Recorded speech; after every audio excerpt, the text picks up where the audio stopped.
अस्सलाम वालेकुम class 6 welcome back to my channel. तो अब हम रिव्यू एक्सरसाइज 1 का क्वेश्चन नंबर 9 सॉल्व करेंगे। Find the least length of a rope which can be cut into pieces of length 30 metre, 36 metre and 54 metre. अब ये least length है एक रस्सी की, वो आपने फाइंड करनी है। ठीक है, कि वो पीसेस की लेंथ क्या होगी जी? 30 मीटर, 36 एंड 54। तो अगेन आपने एलसीएम ही फाइंड करना है। ठीक है जी, एलसीएम आपने फाइंड करना है। तो आप इसके लिए क्या करेंगे, डिवीजन मेथड से आप कर लें। 2 के टेबल में आ जाएंगे ये। 2 15 are 30, 2 18 are 36, 2 2 are 4 और 2 7 are। आगे ये तीनों 3 के टेबल में, 3 5 are, 3 6 are और 3 9 are। फिर 5 as it is, 3 2 are और 3 3 are। अब इन सब नंबर्स को आप आपस में क्या करें, मल्टीप्लाई कर दें। आप फैक्टराइजेशन मेथड से भी कर सकते हैं, वो आपके ऊपर डिपेंड करता है, क्योंकि यहाँ पे मेथड मेंशन नहीं किया गया। ठीक है जी, 5 into 2 into 3।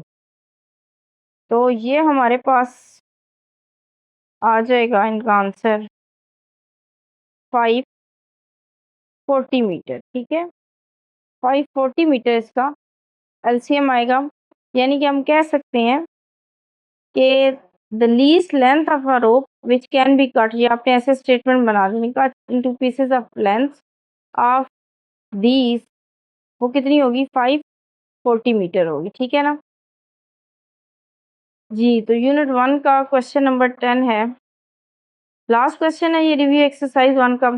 Find the smallest sum of money that is an exact multiple of Rs72, ₹80 and ₹96।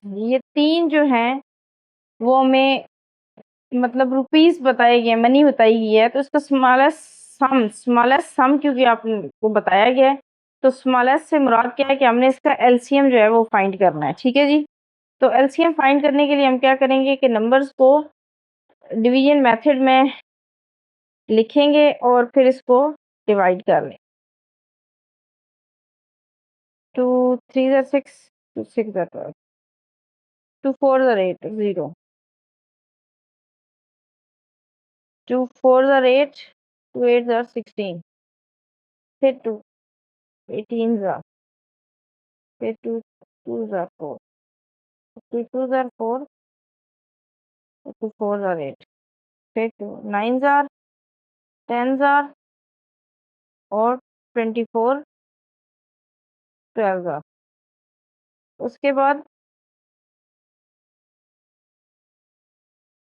10 और 12 दोनों आएंगे 5 के टेबल में जी, 9 नहीं आएगा। 5 are 10 और 2 6 are 12। अब 3 का टेबल, 3 3 are 9 और 5 एज इट इज और 3 2 are 6। अब इन सारे नंबर्स को हम, ये जो नंबर हैं ये सारे, इनको एक सीक्वेंस से लिख लेंगे। तो ये जी हमने एलसीएम फाइंड किया है। अब 2 क्योंकि इसको मैंने इंडेक्स नोटेशन में लिख दिया आपकी आसानी के लिए। 2 क्योंकि 5 टाइम्स है तो 2 की पावर 5 कर दिया। 3 2 टाइम्स है तो 3 की पावर 2, 5 1 टाइम है तो 1 टाइम। अब इन सबको जब हमने आपस में मल्टीप्लाई किया तो इसका आंसर है 1440 रुपीज। अब क्योंकि क्वेश्चन में उसने पूछा था कि smallest sum of the money, तो आप लिख देंगे smallest sum of the money is equal to 1440 rupees. ठीक है, ताकि पता चल जाए कि ये इस क्वेश्चन का, स्टेटमेंट वाले क्वेश्चन का आंसर है। इसके साथ ही हमारे यहाँ यूनिट 1 जो है वो कंप्लीट हो गया। इससे रिलेटेड मेरी जितनी भी वीडियोस हैं वो सब आप ज़रूर देखिएगा और काइंडली अपने फीडबैक से ज़रूर आगाह कीजिएगा। Thank you very much.